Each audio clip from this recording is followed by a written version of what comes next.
फिर उसने एक और सफर का सामान किया, यहां तक कि 2 ऊंचे सीधे पहाड़ों के दरमियान पहुंचा तो देखा कि उनके उस तरफ कुछ लोग हैं कि बात को समझ नहीं सकते।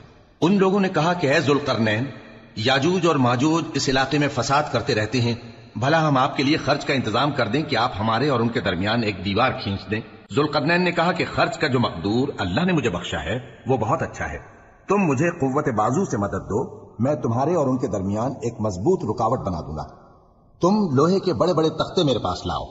चुनाचे काम जारी कर दिया गया, यहां तक कि जब उसने दोनों पहाड़ों के दरमियान का हिस्सा बराबर कर दिया और कहा कि अब इसे धोको, यहां तक कि जब उसको धोक धोक कर आग कर दिया तो कहा कि अब मेरे पास तांबा लाओ कि उस पर पिघला कर डाल दूं। फिर उनमें यह कुदरत न रही कि उस पर चढ़ सकें और न ये ताकत रही कि उसमें नक्ब लगा सकें।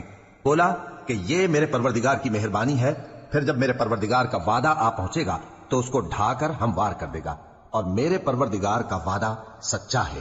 उस रोज हम उनको छोड़ देंगे कि रूए जमीन पर फैल कर एक दूसरे में घुस जाएंगे।